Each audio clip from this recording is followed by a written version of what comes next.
감사합니다. 세상은 두 종류의 사람이 살고 있습니다. 사람답게 사는 사람이 있는가 하면 사람답지 못하게 사는 사람들이 있습니다. 사람답게 사는 사람들을 오늘 우리는 그 사람들을 존경하고 그 사람들에게 대해서 미덕을 가지고 있다라고 칭찬하고 그렇게 말을 합니다.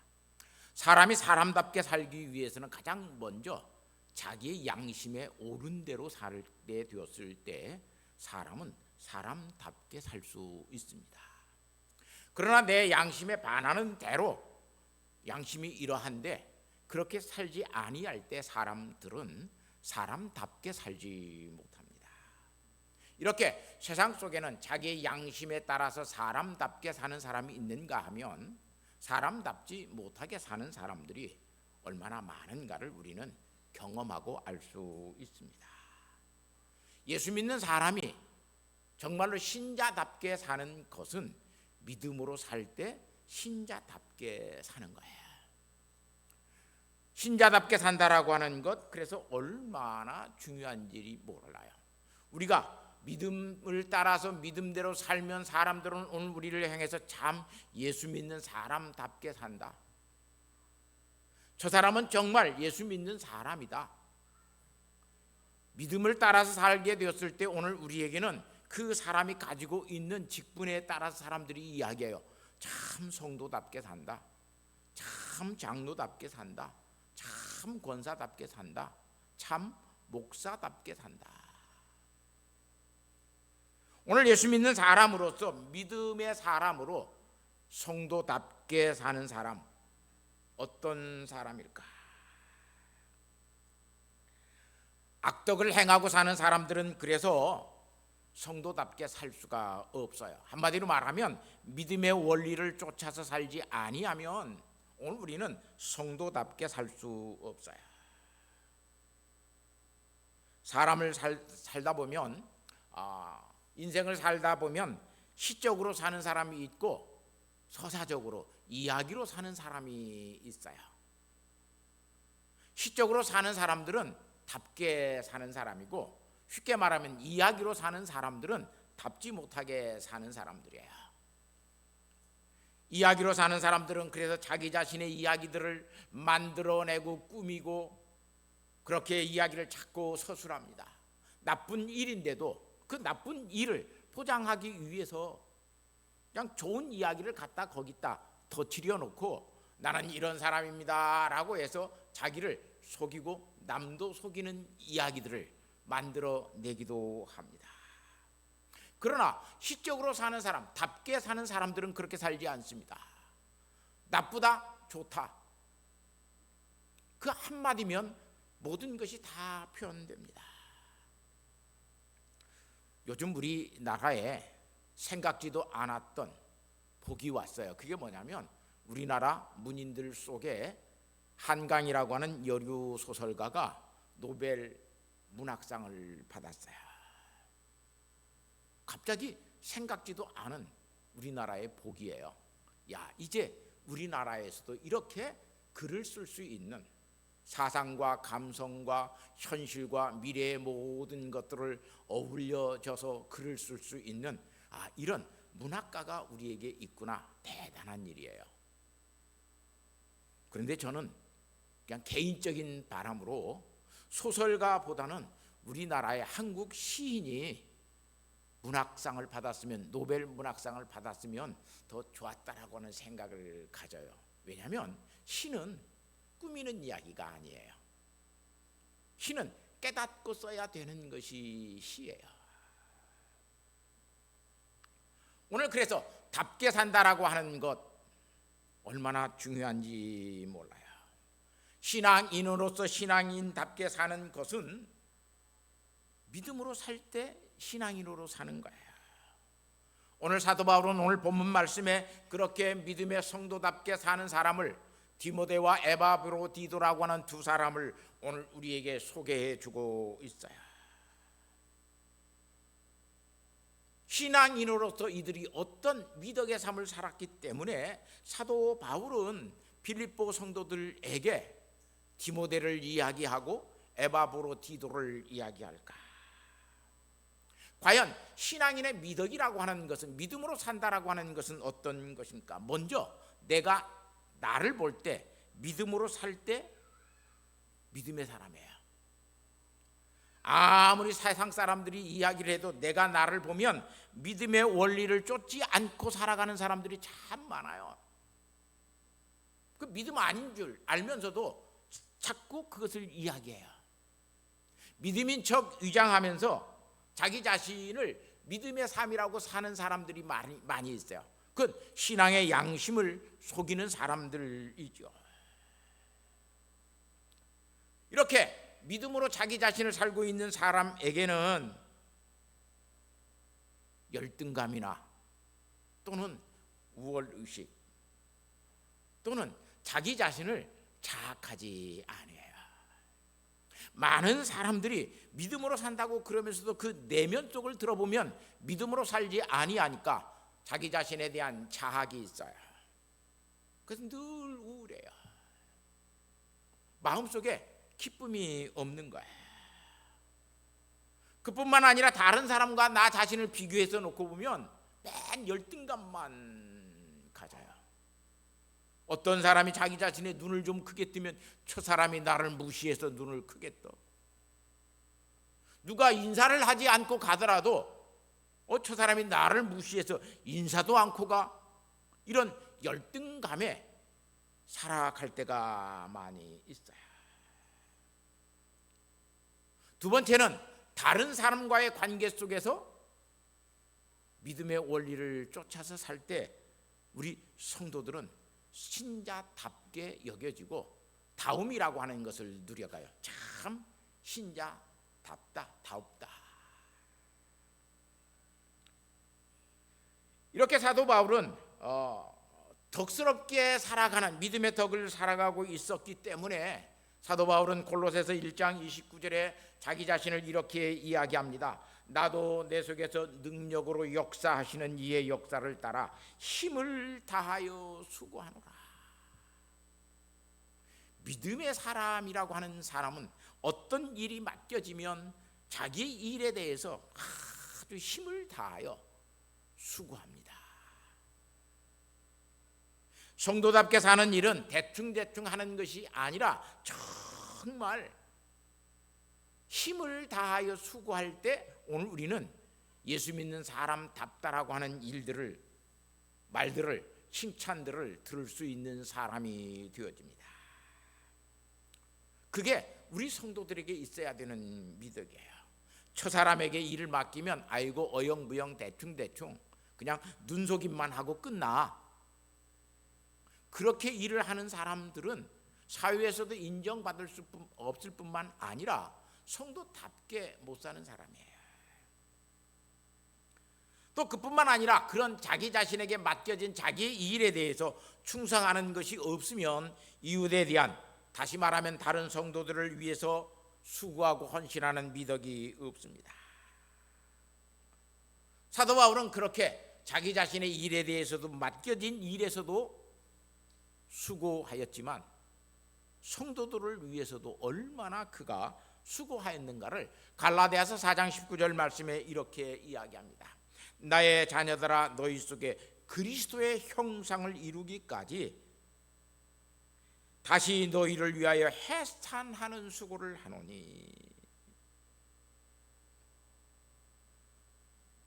이웃에 대한, 다시 말하면 예수 믿는 성도들을 향한, 내가 믿음의 자녀로 키우고 있는 이 예수 믿는 성도들을 향해서 내가 다시 해산하는 수고를 한다. 그리스도의 형상이 되기까지, 너희들이 그리스도를 본받아 사는 사람이 되기까지 내가 그렇게 해산하는 수고를 한다. 이렇게 사도 바울은 그리스도인으로서 사는, 그리스도인의 미덕을 가지고 사는 것이 무엇인가를 아는 사람이에요. 그래서 가장 사도다운 사람이 사도 바울이에요. 가장 믿음의 원리를 쫓아서 산 사람이 오늘 우리는 사도 바울이라고 말할 수 있어요. 이렇게 사도 바울은 하나님을 드높이면서 사는, 다시 말하면 하나님의 영광을 위하여 사는 성도답게, 사도답게, 목사답게 사는 사람들을 오늘 우리는, 사도 바울은 지금 빌립보 교회에게 디모데를 먼저 추천해요.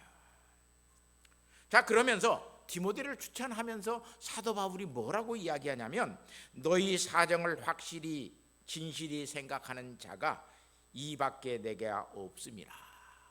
너희의 사정들을 정말 진실되게 생각하는 사람, 디모데밖에 내가 생각이 나지 않는다.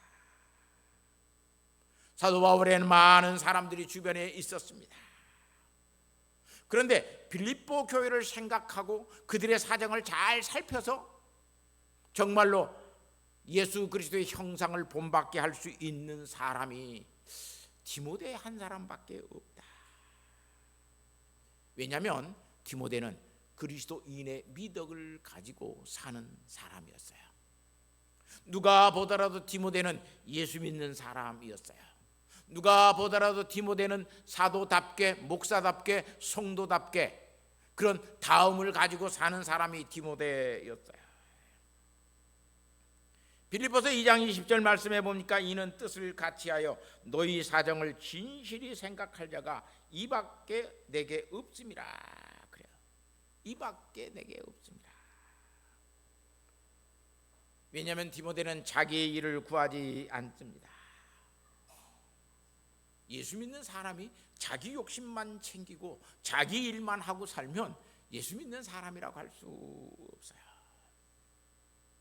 그래서 예수님은 오늘 우리에게 그렇게 가르쳐 줍니다. 먼저 그의 나라와 그의 의를 구하라. 그리하면 너희에게 이 모든 것들을 더하실 것이다. 자기 일을 구한다라고 하는 것은 자기 중심적인 거예요. 그래서 갈라디아서 5장 24절 말씀에 그리스도 예수의 사람들은 육체와 함께, 사도 바울이 그래요. 육체와 함께 그 정욕과 탐심을 십자가에 못 박았느니라. 그러면서 갈라디아서 6장 2절 말씀에 너희가 짐을 서로 지라. 그리스도의 법을 성취하라고 이야기해요. 그리스도의 법은 사랑의 법이에요. 하나님을 사랑하고 이웃을 사랑하는 것이 그리스도의 법이에요. 남을 나같이 사랑하는 것이 그리스도의 법이에요. 이렇게 되었을 때 오늘 우리는 서로의 짐을 같이 져주는 거예요. 갈라디아서 6장 2절에 말씀하는 이 짐이라고 하는 이 바로스라고 하는 말은 존재하면서 겪는 압박과 고통을 이야기해요. 내가 살고 있기 때문에 어떤 일로부터 압박을 받게 되고, 내가 살고 있기 때문에 어떤 일로부터 내가 고통당하는 일들이 오늘 우리에게는 굉장히 많이 있어요. 그럴 때 그런 짐들을 서로 나누어지는 거예요. 그래서 야고보 사도는 이러한 이 삶을 살아가는 사람들에게 야고보서 2장 1절 말씀에 내 형제들아, 영광의 주 곧 우리 주 예수 그리스도에 대한 믿음을 너희가 가졌으니 사람을 차별하지 말라. 사람을 차별하여 대하지 말라고 이야기해요. 그러면서 9절 말씀에 다시 뭐라고 이야기하냐면, 만일 너희가 사람을 차별하여 대하면 죄를 짓는 것이니 율법이 너희를 범죄자로 정죄할 것이다. 차별과 구별은 다른 거예요. 우리는 사람을 구별해야 돼요. 그러나 차별해서는 안 돼요.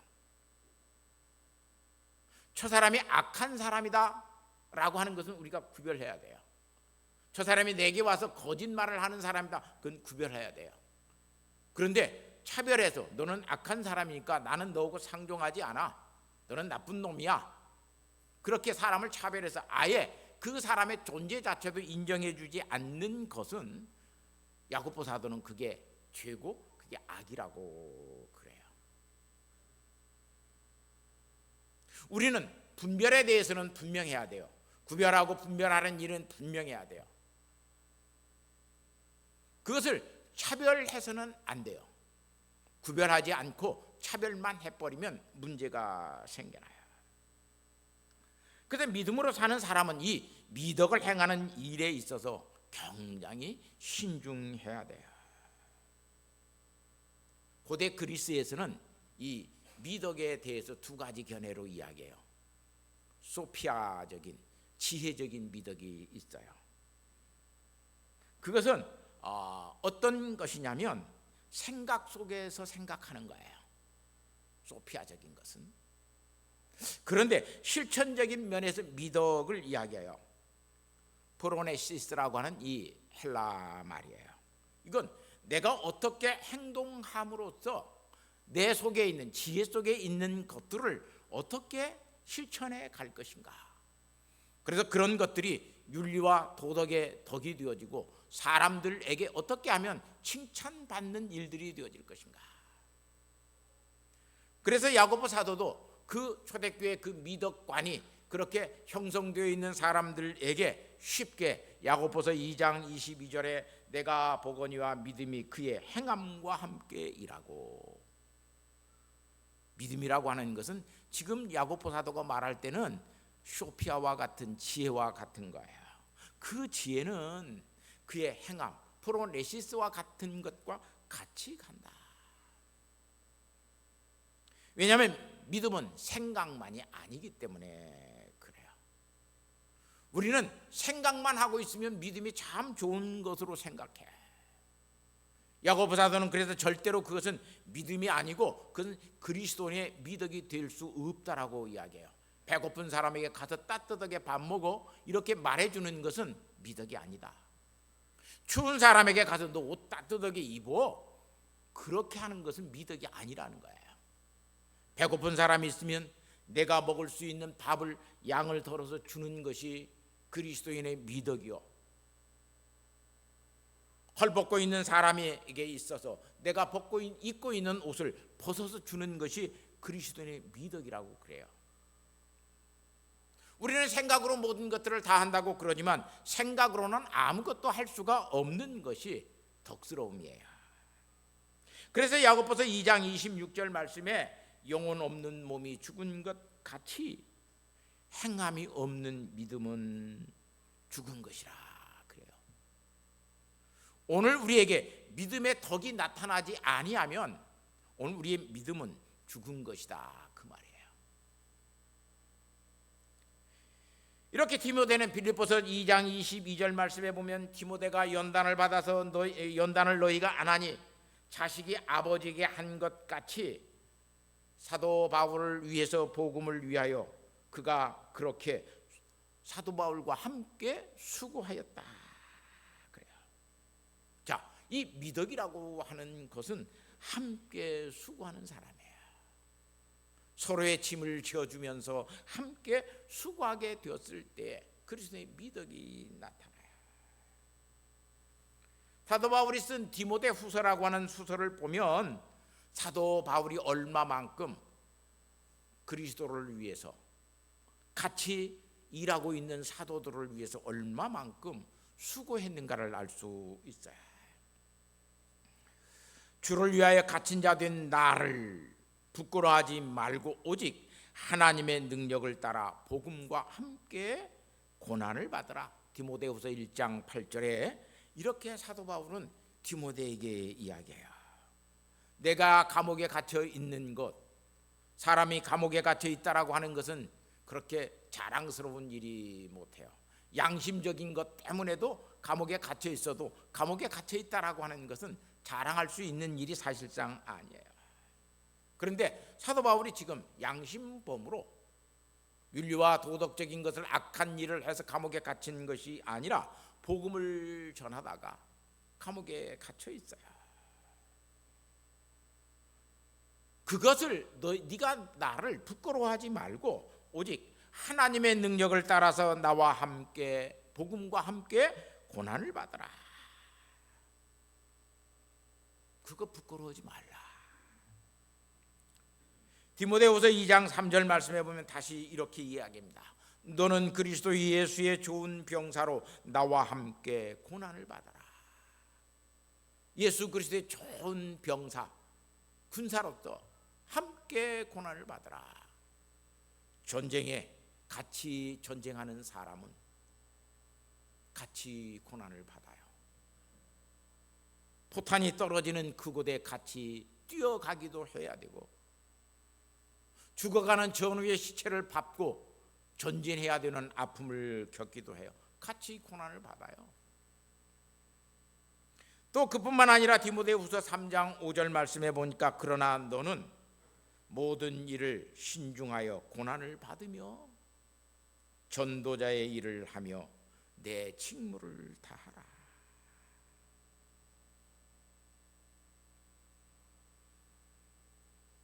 경건의 모양은 있으나 경건의 능력을 부인하는 자들에게서 너는 돌아서라. 믿음의 나무라고 하는 중생한 사람에게는 믿음의 나무가 자란다고 그랬어요. 이사야 선지자는 이사야서 61장 3절에 그 나무를 의의 나무라 그렇게 이사야서 61장 3절에서 표현하고 있는 것을 볼 수 있어요. 이 믿음의 나무에는 성령의 열매가 맺혀요. 크게 믿음의 가지에서 맺히는 열매, 소망의 가지에서 맺히는 열매, 사랑의 가지에서 맺히는 열매들이 다 다르게 거기에 열거되어져 있어요. 이것이 오늘 우리에게 실제적인 삶을 통해서 나타나지 아니하면 그리스도의 미덕은 오늘 우리에게 사실상 없는 거예요.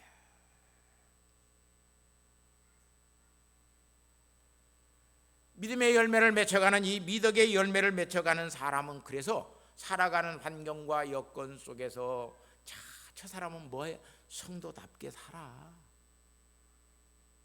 참 장로님답게 사네. 참 목사님답게 사네. 그것을 사람들이 알도록 살아가요.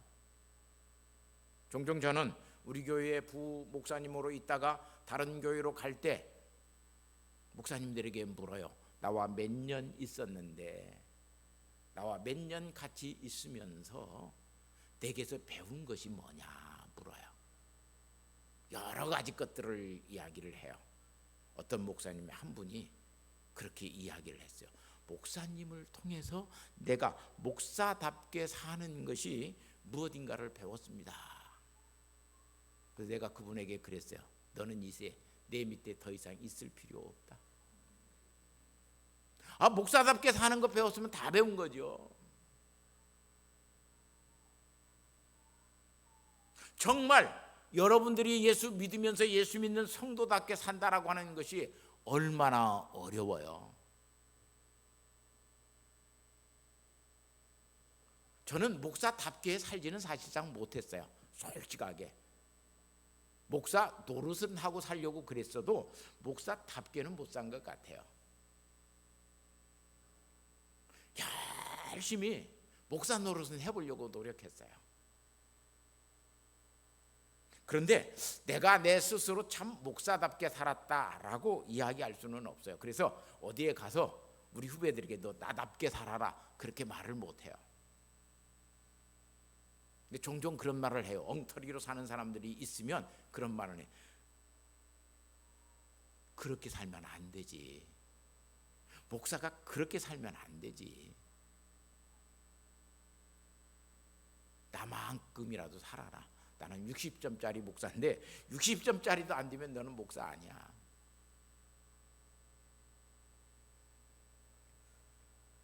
목사답게 산다라고 하는 것은 적어도 점수로 따진다면 80점 이상은 돼야 돼요. 우리가 성도답게 산다라고 하는 것은 점수로 따지자면 대학교에 가면 B학점 이상은 되어야 성도답게 사는 거예요. 60점은 겨우 과락면한 거예요. 이렇게 디모데가 정말로 사도 바울이 봤을 때 성도답게 교회의 일꾼답게 살았기 때문에 디모데를 빌립보 교회에 보내려고 그래요. 그런데 에바브로디도라고 하는 사람을 다시 여기에 소개하고 있어요. 에바브로디도라고 하는 사람은 빌립보 교회의 목회자였어요.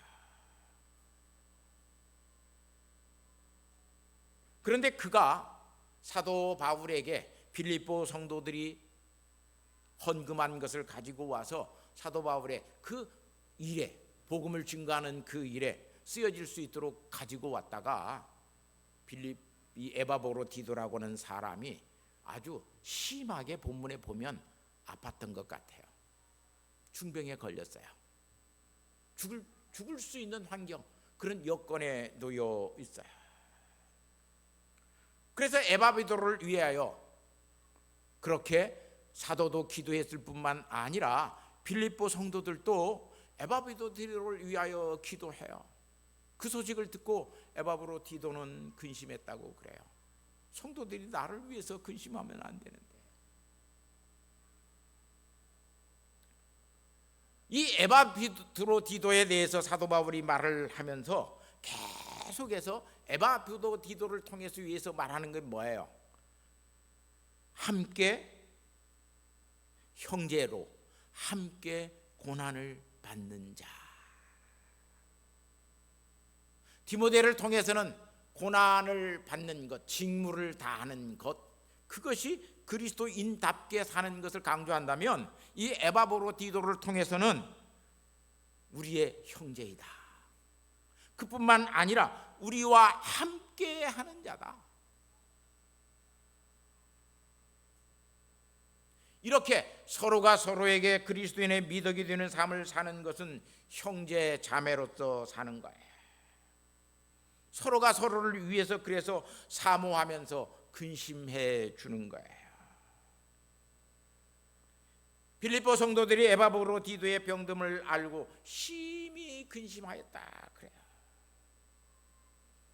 에바브로디도는 또한 그것을 통해서 성도들이 나를 위해서 근심하면 안 되는데, 성도들이 나를 위해서 염려하는 삶을 살아서는 안 되는데, 그래서 또한 에바브로디도도 근심하고 있어요. 왜냐하면 근심과 걱정, 염려가 되는 삶이 되는 것은 미덕이 되지 못하기 때문에 그래요. 사랑하는 성도 여러분, 오늘 우리는 미덕으로 사는 사람은 그리스도인 안에서 정말로 믿음으로 사는 사람들을 위해서 그의 형편과 어려움과 곤고의 모든 것들을 대해서 우리는 같이 염려하고 근심해야 돼요. 그러나 또한 그런 사람으로만 사는 것은 그리스도인의 미덕이 안 돼요. 내가 예수 믿으면서 우리 성도들의 근심거리가 되어져 버렸어요.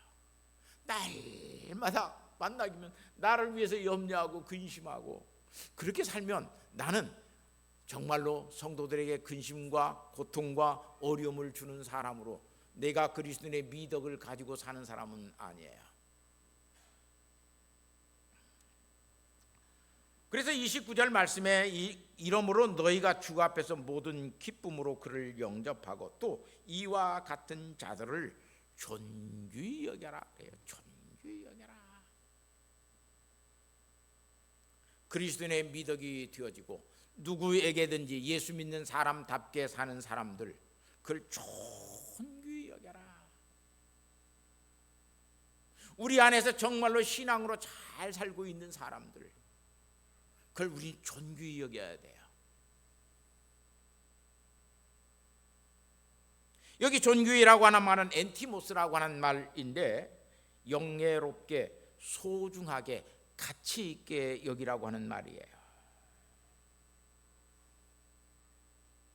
그걸 오늘 우리는 예수 믿는 사람들, 정말로 믿음으로 사는 사람들을 아이고 잘난 척하고 있어, 그렇게 비난하는 사람들이 많아요. 정말로 주일 예배를 잘 드리는 사람들, 그런 사람들을 오늘 우리는 아이고 결혼도 않고 직장도 못 잡고 그리고 예배는 드린다고 그러네. 그래서 결혼하지 아니한 우리 젊은이들, 오랫동안 취업하지 못한 이들은 교회에 나오기를 꺼려해요.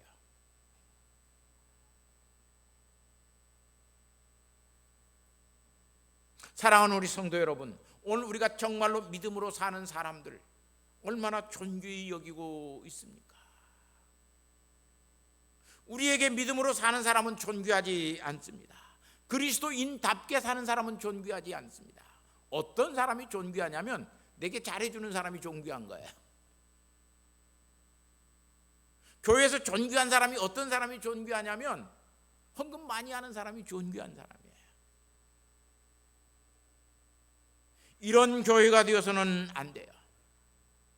정말로 믿음으로 살고 있기 때문에 그 아이를 소중히 여기고, 믿음으로 살고 있기 때문에 그 할머니 할아버지를 존귀히 여길 수 있는 교회와 성도들이 되어져야만 교회는 믿음의 힘을 가지고 살아요.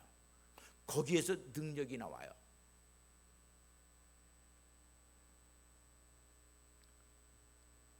사랑하는 성도 여러분, 그래서 오늘 우리는 정보를 통해서 예수를 믿으려고 그러면 그 정보는 우리에게 신앙의 지혜가 되어지지 않아요. 근데 마치 오늘 우리는 신앙생활을 하는 것이 교회에 가서 어떤 사람으로부터 정보 하나를 획득하고 그 정보를 통해서 예수 믿으려고 그래요. 그런 정보를 통해서 예수 믿는 사람에게는 뭐가 자라지 않냐면 인격이라고 하는 것이 형성이 되지 않아요. 인격이 형성되지 아니하니까 그리스도인의 미덕이 없어요.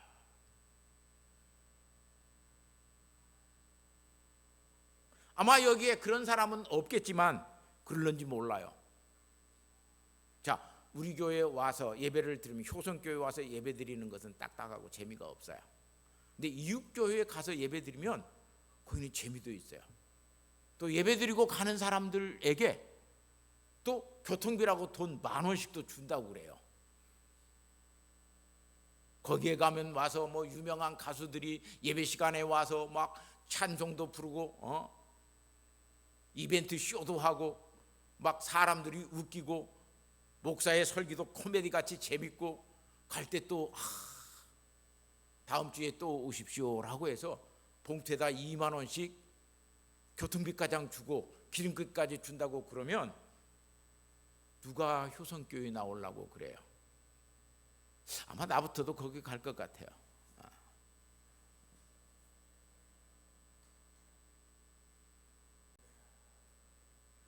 우리가 이렇게 정보를 통해서, 그건 정보예요.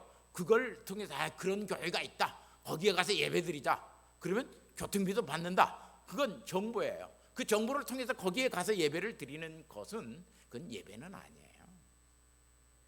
그런데 오늘 우리는 온갖 정보를 통해서 예수를 믿을 때가 너무 많아요.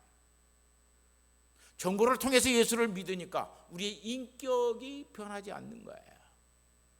인격이 변하지 아니하니까 예수 그리스도를 믿는 믿음의 덕이 오늘 우리에게 나타나지 아니해요. 그리스도인답게 그래서 못 사는 거예요. 내가 그리스도인답게 살지 못하니까 그리스도인답게 사는 사람들을 존귀히 여기지 못해요. 사랑하는 성도 여러분, 신앙생활이 덕스럽다라고 하는 것 얼마나 귀한 일인지 몰라요.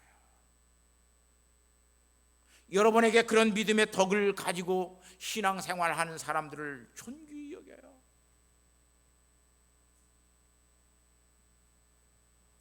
히브리서 11장에 가서 놓고 보면 거기에 믿음의 사람들이 다 열거돼요.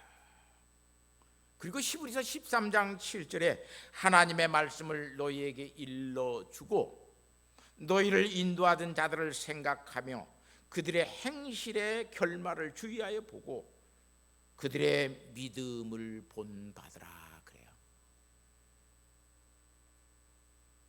그들의 믿음을 너희가 본받아라.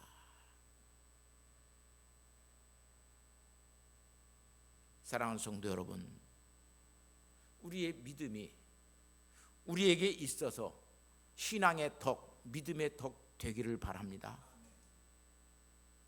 그래서 아무개 장로님을 보면 참 우리 장로님은 장로님답게 살아.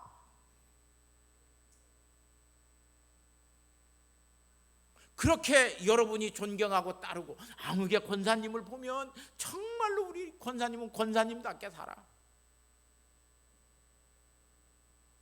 교회 안에 오면 그런 성도들이 즐비하게 있을 때 교회는 힘이 있고 교회는 부흥해요. 아이고 교회 왔던 뭐도 목사도 목사답지 않더라. 그러면 끝난 거예요.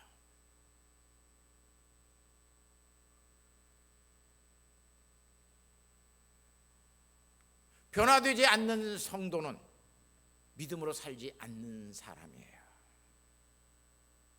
인격이 변화되지 아니하는 성도는 믿음으로 살지 않는 사람이에요. 이제 목표를 마무리하는 이 마당에서 저는 주일날 설교를 뭘 할까 여러 가지 설교의 주제들을 갖고 설교를 했어요. 그런데 이제 다시 정말 복음이라고 하는 것이 뭐냐, 내가 우리 예수 믿는 우리 효성교회 성도들에게 예수 그리스도의 복음을 설교하고 가는 목사인가, 이게 내 마음속에 큰 무게로 자리 잡기를 시작했어요. 그리스도인답게 사는 것이 무엇인가? 결국은 그리스도의 복음을 알지 못하면 그리스도인답게 살 수가 없어요. 그래서 다음 주부터는 그리스도의 복음에 대해서 복음을 다시 설명하고 싶어요. 다시 설교하고 싶어요. 그래서 복음에 대해서 다시 설교하려고 다시 또 준비하고 있어요. 사랑하는 성도 여러분, 여러분에게 정말로 나는 그리스도인답게 살아, 내가 나를 봐도 그리스도인답게 살아,